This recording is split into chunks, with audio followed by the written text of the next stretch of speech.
Hello and what's up mga kapitbahay, no? Welcome back na naman dito sa channel natin. Inyo, kung yung mapapansin, no, marami tayong subscriber or yung mga followers natin dito sa YouTube at saka sa Facebook. Nagtatanong po sila sa akin, mayroon ba daw isang PBX system na pwedeng i-download or free na pwedeng gamitin? Kasi nagtataka po kasi sila, Yeastar, Grandstream, medyo may kamahalan po kasi yung mga hardware nun. Kaya eto, disclaimer mga kapitbayo, mga baguhan tong mga tropa nating IT na nagtatanong po sila sa akin, may way nga ba para alam naman natin maka budget meal. Ayan, dito kasi sa channel natin, more in budget meal tayo kasi open source is life, diba? So ayan, so maraming open source na PBX system na pwede mong i-download sa internet na hindi mo na kailangan gumastos. Kung meron ka lang isang naka-standby na PC or server, pwede mo tong gamitin. Okay, so ito, itutur ko or i-share ko sa tropa nating IT na nagtatanong kung possible nga ba daw na magkaroon ng PBX system kahit hindi bumili ng hardware. Okay, so ang kasagutan po dyan is pwedeng mga kapitbahay. Marami po, no? Maraming libre ngayon, no? Pagdating sa software. Okay, so ito, ipapakita ko sa inyo, share ko to sa inyo, yan. Kung yung mapapansin po, kapag tinype mo sa Google, yan, pag tinype mo list of open source PBX, napakadami po ang lumalabas. Ayan, kung yung mga yan. Yan mga yan, no? Ayan, diba? Kahit ano po dyan, pwede mong itry kung ano ang mas swak sa'yo na mas hindi ka mahihirapan. Kasi para po kasi sa akin, ang pinaka the best na open source PBX na na-try ko na is ito. Ayan. Ito, ayan. Ito, ginagamit namin dati to sa isa naming company which is yung call center. Tapos, marami din ako. Meron din ako yung ibang company na na-installan nito para gamitin lang as a basic extension calls. Like for example, kasi marami silang building, wala silang pilot line na telepono. Ang telepono nila is individual lang yung yung mga kasama lang sa internet nila na telepono. So, pwede mo pa daanan yan dito. Pero, kailangan mong bumili ng analog port para ma-set up mo to. Pero, kunwari, naka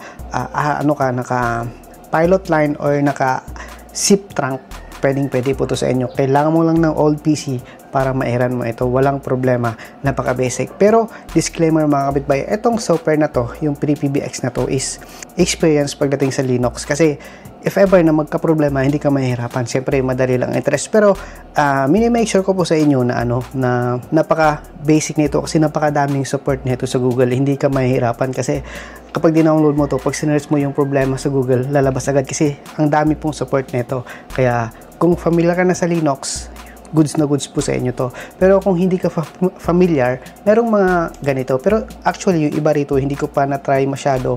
Pero basic setup lang itong mga kapitbahay. Makakapag-run ka ng PBX system kahit hindi ka pa ganun ka-expert pagdating dito sa mga to. Pili ka lang dyan kung ano yung maswak sa'yo, kung ano ang pwede. Okay? Pero ito na yung na-try ko.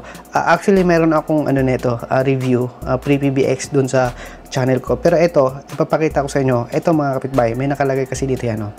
Ito yung beta version niya. So, pag sinabing beta kasi, hindi pa siya stable. May mga bug pa na pinifix. Meron pa mga kailangan i-fix. Kaya, kung gusto nyo mag-download, i-download nyo yung stable version, yung old. Pero okay pa rin naman po yan. Pagdating naman po sa security, marami pong security to. Meron tong firewall, may fail to ban, may basta. Kung hindi mo naman kailangan na i-firewall dito ang sarili niya, kung may firewall ka naman, like for Stamper, may pfSense ka, may FortiGate, safe na safe po ito mga kapitbahay gamitin. Ang sinasuggest ko lang talaga is kailangan mo lang talaga ng experience pagdating sa Linux. Yan, yung mapapansin, kapag dinownload mo ito mga kapitbahay, ang files nito mga nasa 2 gig ata. Yun yung mapapansin na download ko siya rito. Ayan ISO, yan. So 2 gig to, ayan yung mapapansin. Yan, 2.2 gigabyte. Yan, pag dinownload mo yan, i-burn mo lang sa USB, i-install mo lang sa PC, or kung may server ka, pwede mo tong gawing naka VM. Pwede rin to sa VM kasi etong server na ganito, hindi mo naman kailangan ng maraming port. Kahit isang 1 gig port lang, mararan mo na to. Pwede mo na siya i-implement.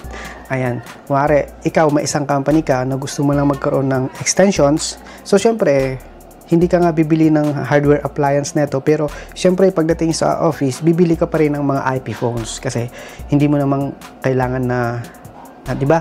Pero, may mga libreng SIP phone, which is SIP phone na dina-download na software, pwede sa PC pero inconvenient po yun. Pero kailangan talaga may IP phones ka. Maraming nabibiling IP phones na compatible dito na mumurahin lang, which is Basta mumurahin lang, marami po dyan. Kahit nga sa Shopee mayroon eh. Try nyo, pwede kayong bumili, i-try nyo, gagana. 100% po gagana po to. Napakaganda po nito. Ayan, so itatry natin to i-install. Actually, hindi ko pa masyadong na vlog to. So itatry natin i-install dito sa BM natin para makita nyo kung paano mag-install nito. Alright, so let's go. Dito tayo. Create muna tayo ng new. Yun, bago po pala ang lahat. Ayan, bago po ang lahat, bago na to install to, may share muna ako sa inyo. Kung gusto yung makahanap ng mga legit na appliance or switch, Umanda controller, Umanda TP-Link core switch, at saka pfSense box na legit Shopee, don't forget to click po sa description below. May mga nakatag tayo na products para pwede nyong tingnan or pwede nyong i-compare kung saan kayo pwedeng bumili. Alright, so maraming salamat. Let's go na dito sa video. So ilalagay natin is free PBX. Ayan, so ilalagay natin siya dito sa D. Ayan, dito sa BMs natin yan. Lagay natin siya dyan. PST other 64-bit. Next. So dito 2048 yan. Ay 2048. Try na lang nyo tignan yung system requirements ng PBX na to dito sa Google. Lalabas naman po agad yun para pag nag-setup kayo, alam nyo na agad kung ano yung isa-setup nyo. Okay, so create virtual disk. So ilalagay natin yung BHD. Tapos dynamic. Tapos ilalagay natin yung mga nasa 10 gig. Maliit lang to eh. 10 gig. Pero kung gusto nyo para malaki, para yung gusto nyo mag-recording ng calls, pwede to, lakihan na lang nyo. Or, pwede din naman yun, mag-setup kayo ng recording external, papunta doon sa file server nyo, nakalink. Alright? Create. Ayan. Tapos, baguhin natin yung settings. So, importante ito, network. So, dapat naka-bridge para makita natin or makita ng PC ng host na to. Ayan. Allow all. Ayan. Alright. Click. Tapos punta ka ulit sa settings, storage. So hanapin mo yung PBX na yun. Punta tayo dito sa downloads. Ito na ba yun? Latest 737 yan. Kaka-download ko lang na ito eh. Open. Tapos okay.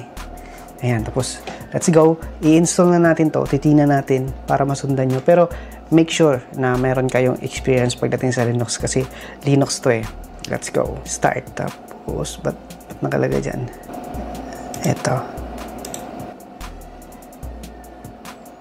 Tignan natin. Ayan, kayo mapapansin. Recommended. Ayan. Enter lang nyo. Enter. Tapos, graphical BGA. So, ganyan na lang. Installation output BGA. Tapos, standard. Tab 2. Standard. Ayan. So, napaka-basic lang nito i-install pag ganitong installation. Pero ang importante, kailangan may experience ka pagdating sa troubleshooting. Kasi, Linux to lahat. Kung hindi mo siya ma-login dun sa web base, siyempre, automatic, dito mo siya sa CLI galawin. Kaya, basic configuration, basic knowledge sa Linux, magagawa mo na to. Napaka-basic lang po nito.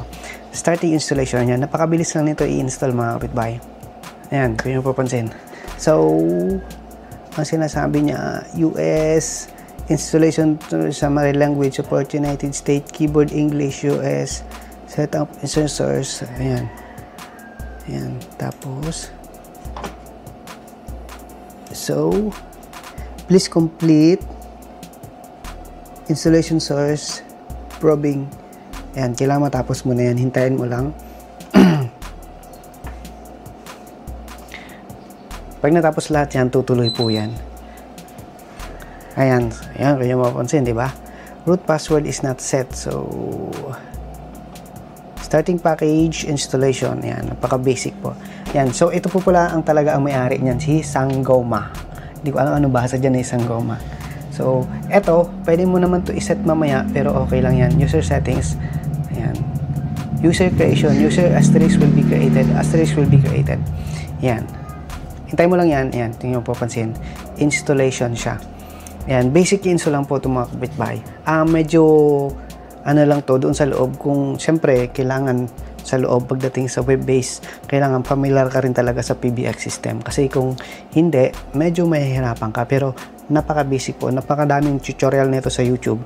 Hindi ka magkakamali or mararan mo to. Tiyagaan mo lang. Yan. Kaya sinasabi nating open source kasi user-friendly po siya. Pwede mo siyang kalikutin, pwede mo siyang pag-aralan. Hindi katulad kapag mga license na, hindi mo pwedeng, kailangan mo talagang galawin kasi pag nagkamali ka, masisira yung license mo. Ito, pag nagkamali, reinstall mo lang, goods ka na ulit. So, trial and error para maging success ka. Pero pag nakabisado mo to, basic na lang yan. Kapag nakabisado mo to, kahit anong PBX ang hawakan mo, ma-familiar ka na. Kasi almost the same lang lahat ng PBX. Ang nagkakaiba lang ang features nun. I mean, yung mukha pagdating sa GUI. Pero pagdating sa function, almost the same lang lahat. 99.9%. Alright. Ito, yan, napakadami po niyang ini-install. Ayan, 616 to 720 to 27. Hintayin lang po nyo yan. Be patient. Matik, pag natapos po yan, itutor ka na doon or papupuntahin ka na doon sa next steps na. Okay? Ayan mga kapitbahay. So, installing na siya. Ayan. Medyo may katagalan to. Nagdidepende po to sa speed ng internet nyo. Ito sa akin, siguro mga after 5 minutes, okay na po siya. Kasi yung internet ko is medyo mataas. Up to 300 Mbps siya. Kaya mabilis lang po niya na-install. Pero kumari sa inyo sa bahay, tapos hindi naman ganun kabilis internet, no? Be patient lang kasi medyo matagal po talaga siya. Medyo ida-download pa kasi niya. Kaya let's go. Ayan mga kapitbahay. So complete na siya. Medyo take times pero carry lang naman. Depende nga yun sa internet nyo. Kaya let's go. I-reboot na natin. Reboot. So pag ganyan, tanggalin mo muna yung ano. Kasi yung installer, baka mabasa niya ulit. Pag hindi siya nag-boot, ayan, so pag ganyan, no, so ibig sabihin, hindi niya nabasa niya ulit yung installer. Kaya, ang gagawin mo, punta ka rito, dito, tapos, ay, wait lang, optical drives, tanggalin mo to, ayan. Tapos, restart mo ulit, ayan. Okay, so ayan, magbuboot na po siya. Parang nag-i-install ka lang nito ng ano tag nito ng Ubuntu desktop or Ubuntu server. Almost the same lang. May mga konting pinagkaiba lang pero almost the same lang po talaga sila. Ayan. Let's go.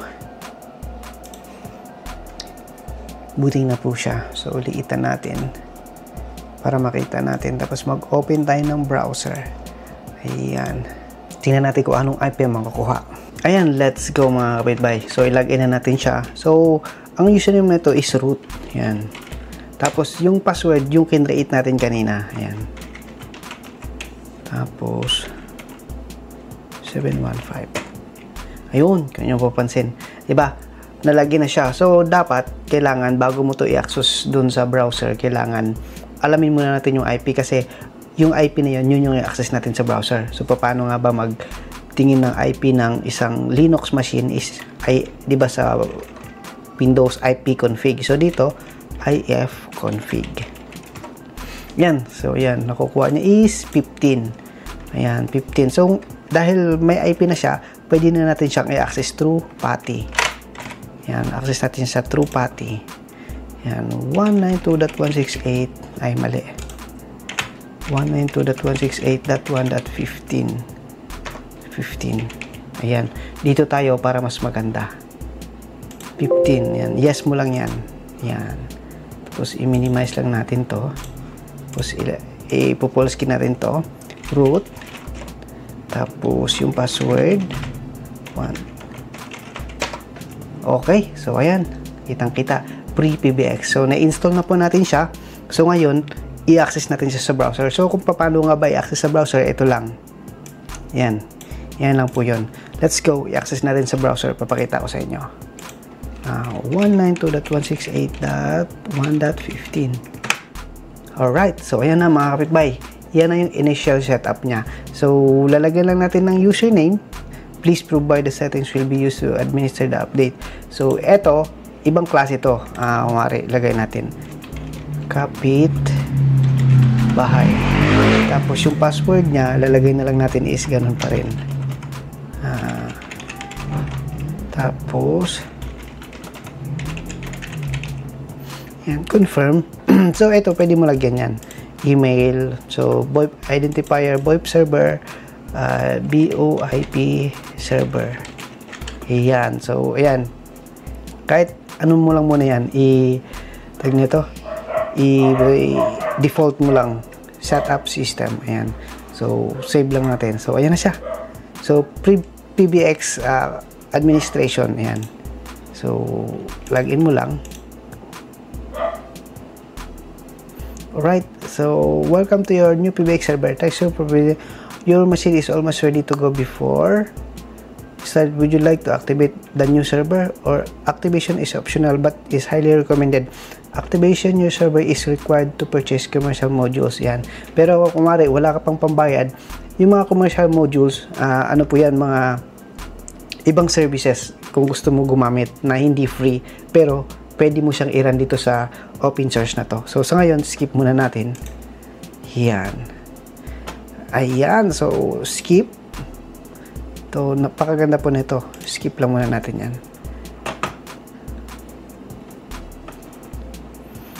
Ayun o, diba? Pwede itong pang call center eh. Medyo matagal siya. Wait lang. Skip. Tingnan natin dito. Ay, close muna natin to. Tapos dito sa pati. Diba? Ba't ang tagal mag-skip? Yun. So English, submit. Ano sabi? Continue. Next. Yes. Okay, yes. Enable responsive firewall, yes. Para secured. Pwede mo namang i-no, pero okay lang. Sige, isunod-sunod mo lang.